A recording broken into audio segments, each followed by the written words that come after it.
And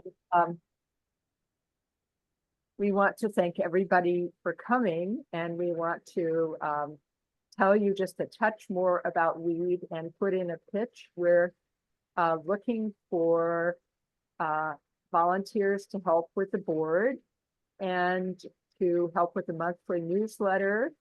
And we're also looking for an intern who will get a small stipend to help arrange presenters and membership programming.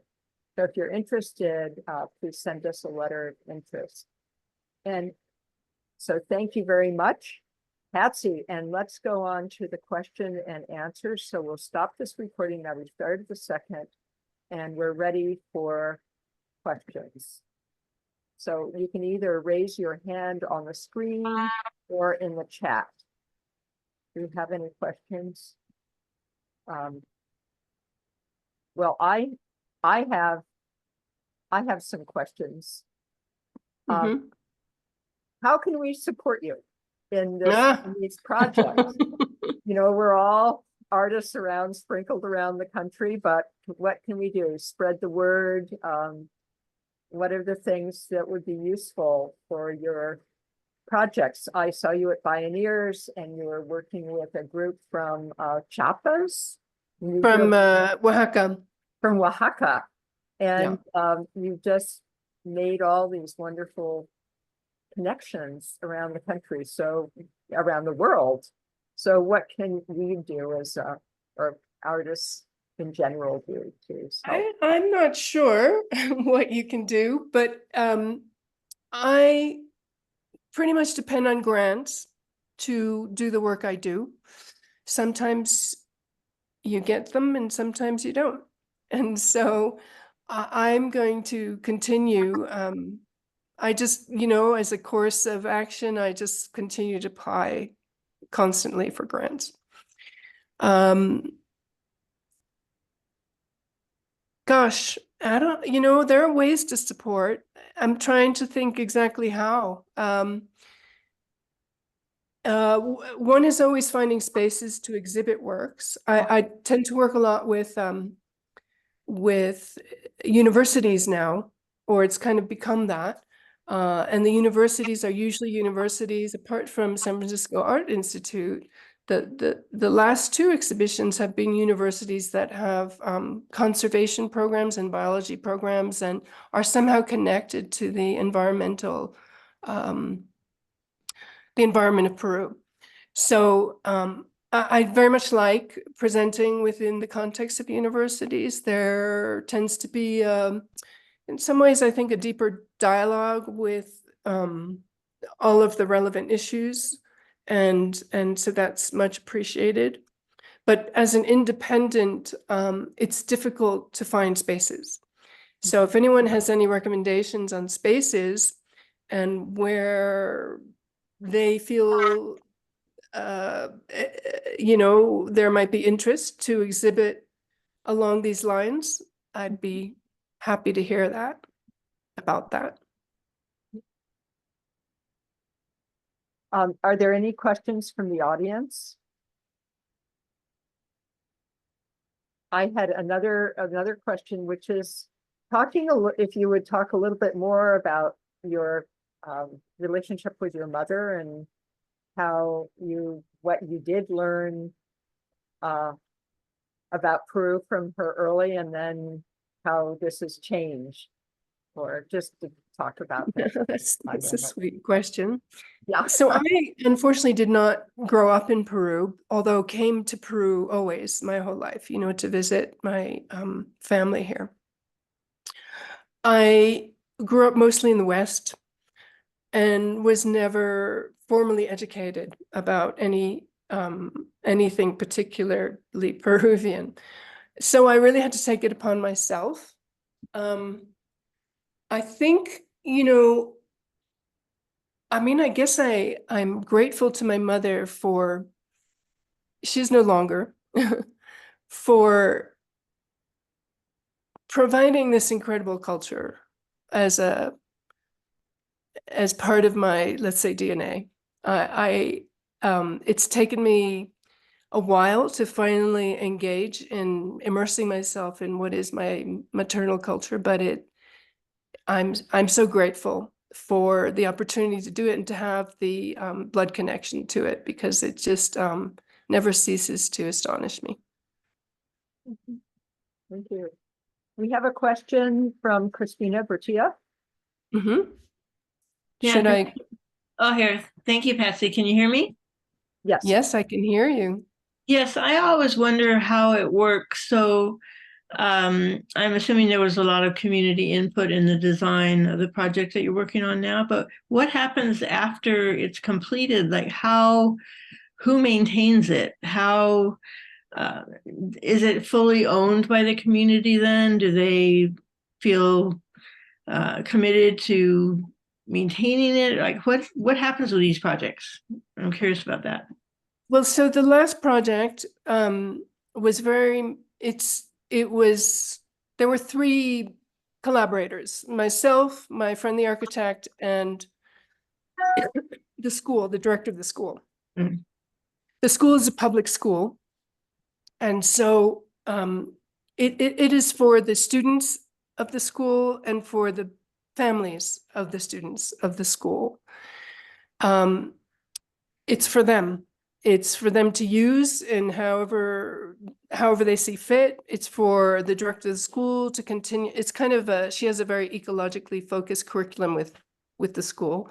And so it's a question of her continuing to develop that aspect of it, because the design of the space is so much oriented in that direction. And it's for them to use as a communal space, for them to organize community meetings. There's nothing in the village that could be comparable. And it's for them to use it ceremonially, what you find in the Andes a lot and everywhere, I would say, regarding Indigenous culture, generally speaking, but let's say particularly in Peru. The traditions are being lost, and it's the colonizers were very effective in their attempts to eradicate Indigenous culture. It's much more prevalent in Peru and much more vital in Peru than, let's say, in the United States. But it has certainly not been respected, which is, to me, outrageous and completely unacceptable. And so for me, it's about respecting the culture and providing platforms for it to present its worldviews, but also to engage in the revitalization of their own communities. So that's pretty much how I view that project. And so when it's finished, it's for them. Thank you. I have another question, which is when the gentleman who has passed, whose son recorded his memories, pre colonial memories, how would we find out about that book? Ooh, well, I will. So I have a website, and any information regarding that will be on my website for sure. I'm hoping that Wake Forest University will be happy to support the next phase of the project. So I'm a little bit waiting on them for that. So my website, I can write it in the chat. Oh, yes, please do. And we can put it in the weed along with your presentation when we put this in the archives. It's not in the notes section, right? There should be a chat. Yes, you go to more. Oh, got it. Okay. There's a question in the chat, Mary. Oh, okay, there's a question in the chat. Let's see, who is that question from? Oh, okay. Did that person chime in? Let's see. TD. The question is, thank you for your powerful work and presentation. How do the artists you work with see themselves relative to the social movements and movement allies working to protect land, water, and the sacred across the Amazon and the region? I'm sorry, could you repeat that? I think the T. Dawson, maybe T. Dawson, would you like to elaborate on your question? Hi, can you hear me? Yes. Yep. Hi, this is Tanya Dawkins. I was saying, first and foremost, thank you for the powerful work you're doing and for sharing your presentation. And I'm wondering about the artists and communities that you work with, if they are connected to social movements, if they see themselves as parts of social movements that are, organizing and working to protect the land, the water, just different aspects of the sacred that are under attack across the region. So I'm just wondering if they see themselves as a part of social movements. Well, that's a complicated question. I think, there are 7 million Quechua speakers in Peru. Basically, there are half of the population of Peru is native. Okay. And so it's a much more palpable presence. Indigenous people are a much more palpable presence in Peru than they are, for example, in the United States, right? Unfortunately. Yet, for the most part, Indigenous people are not as empowered as they should be, not as respected as they should be, not as supported as they should be. So there's a lot of activity that is about empowering Indigenous folks, generated from within Indigenous communities and from allies like myself. I mean, I have Indigenous blood, but I did not grow up in Indigenous contexts. And so in this way, I suppose I feel like more of an ally and also a bridge, A lot of what goes on in terms of the negative impacts on environment and culture that affects, that is to do with Indigenous territories and communities is often caused by Western consumer habits and in relation to extraction, right? So I feel like it is the job of someone like myself who can really be a bridge, to be that bridge. And so that's how I decide to do what I do. More people should do it in the ways that are relevant to who they are.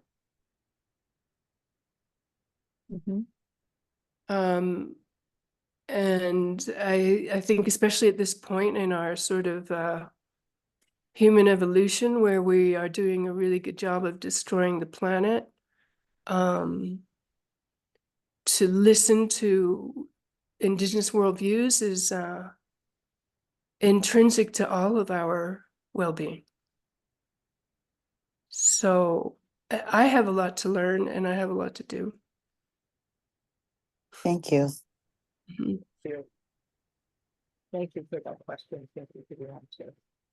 Well, do you have any other questions, or maybe we'll close up now with this. I'm very appreciative to you, Patsy, and we can put your book advertise it through our Read newsletter. That's what the book that's. So yeah, all the information about the book is currently on my website, which I have included on the chat. Right.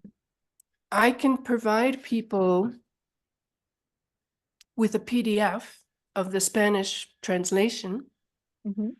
I mean, it is quite extraordinary. It's quite an extraordinary account of pre-contact culture. Mm. Talks in great detail about so many aspects of that life. Can you share one story? Well, one of the things that really struck me in the story was about dreams. Sontone talks about dreams and how important they were to his community.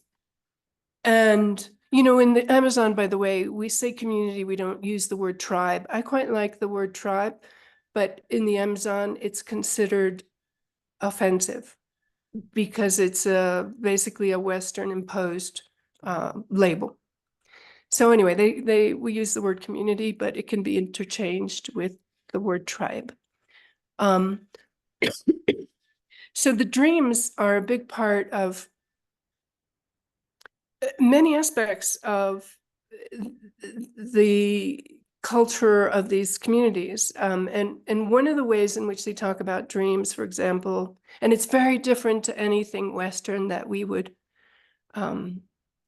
you know, think about in terms of dreams. I mean, in the West, we have a particular historical trajectory about, let's say, an intellectual consideration of dreams. Carl Jung, you know, and others who begin to explore that that area from, let's say, a very Western intellectual view. In Indigenous communities, dreams are taken very seriously, and they are a way to connect with the ancestors. So we learn about our culture and our ancestors, and we connect with them through our dreams. And the ancestors, in essence, are present still to teach us about the best way to live.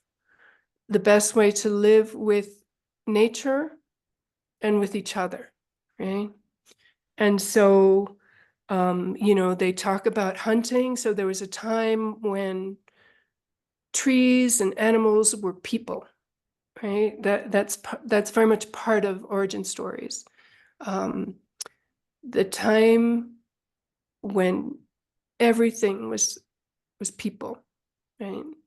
And so if you were going to hunt an animal, for example, you have a relationship with that animal and he comes to you in your dreams. The animal comes to you in your dreams and you don't ever eat the animal you hunt. It's for the community. And that's one way in which they talk about the dreams. So the dreams are a big part of what I find quite fascinating about Indigenous cultures. And he goes into that a little bit in the book. Okay, great. Well, Patsy, thank you very much. I think this is a good time to wrap it up, and we're extremely appreciative that you were able to share with us, and we hope to help support. Oh, we have another question from T. Dawkins. Mhm. Right? Hi, Tanya again. This is actually a question for Mary. I was just going to ask you if, just as a part of the wrap up, if you could repeat what you said earlier about that. You said that you were looking for participants or volunteers to support Weed's work in I think 2 or 3 different areas. I wonder if you could just repeat that. I missed it the first time. Yes, well, we are, as you know, a volunteer organization of women identified creatives. And so we are always looking for board members who want to work at least 12 hours a month on helping create the newsletter, helping reach out to members, helping create presentations, helping to diversify and make our membership and our organization more international. And then we also are looking for a 6-month intern who will get paid a small stipend to help with the logistics of setting up the Eventbrites, the MailChimps, the InDesign work, and the Excel work. So all the computer part of getting these presentations to membership and beyond. Well, thank you so much. So I'll put in the chat.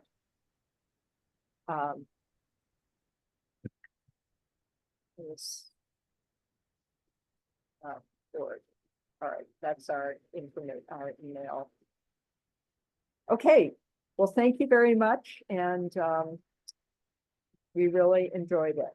And we'll send out a link for the when it gets recorded, which will be a couple of days when the recording gets set up on the website, so that you can use that link if you like.